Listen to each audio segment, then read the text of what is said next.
Grounded ka? Oo. Nakakainis nga eh.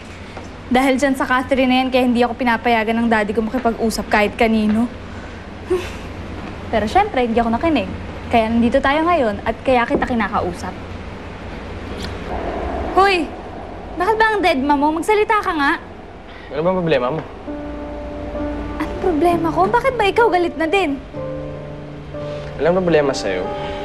Iniisip mo lang yung sarili mo eh. Naiinis ka kay Catherine kasi akala mo inaagaw niya atensyon ng daddy mo. Pero di mo ba alam, mas nakakainis yung ginawa mo sa kanya kagabi. So pati ikaw kumakampi na kay Catherine? Kung gusto mong tindihin ka ng mga tao, matuto ka magpahalaga sa damdamin nila.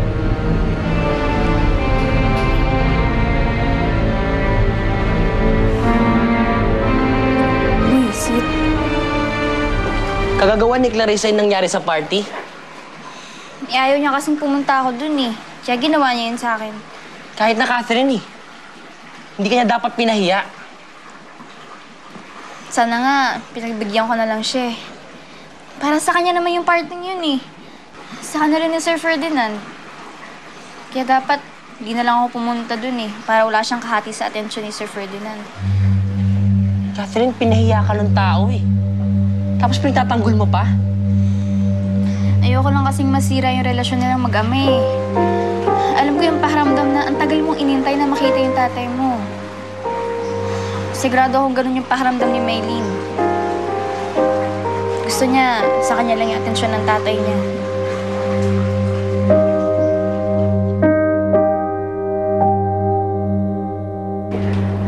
Wow! Okay yung mga drawing yung yan ah. Ang laki ng mga improvement nila. Okay yan ah. Ang ganda naman ito. Wow! Ano yung dinodrawing mo?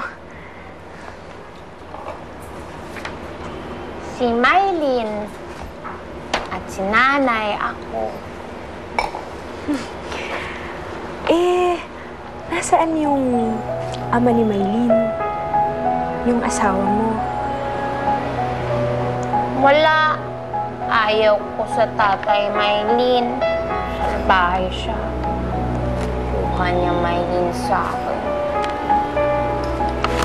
Ayaw ko sa kanya. Bakit? Ano pa bang ginawa niya sa'yo, no?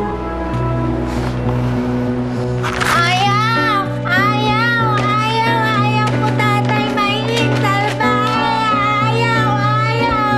Ayaw ko tatay Maylene. Buka niya Maylene. Tama na. Sige, ha? Pero alam mo, kailangan harapin natin yung problema mo eh. Kailangan mahanap natin yung ama ni Maylene para matulungan kita.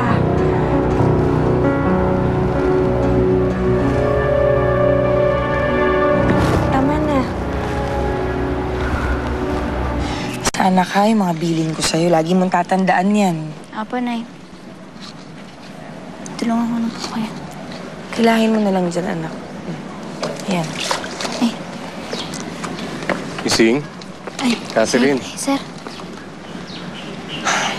Gusto ko lang sana magpasalamat sa inyo sa pag-intindi niyo sa sitwasyon. Wala po yun.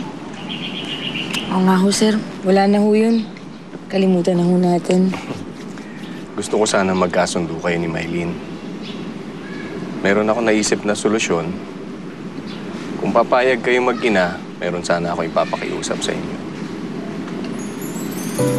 Ano po yun?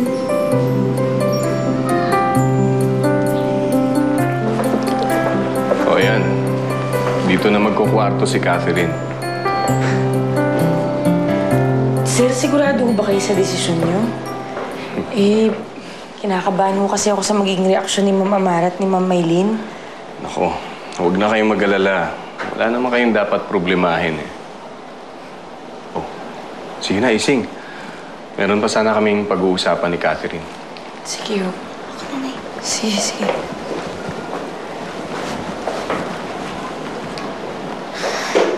Okay lang Ano ba sa'yo nagawa mo dito? dito? Ayos na ayos po ako dito, sir. Daddy, Oo, anak. Anong ibig sabihin nito? Bakit nandito yung gamit ni Catherine? Anak, gusto ko sana na magkasundo na kayo ni Catherine. Lalong-lalo na nasa iisang bubong lang tayo. Hanggat maaari, ayokong magkakaroon kayo ng problema sa isa't isa. Kaya magmula ngayon, mag-share na kayo ng kwartong to. Ano? Daddy, hindi pwede yun. Ayoko. Hindi ka pwede dito. Ayoko ikaw dito. Daddy, hindi ako papayag.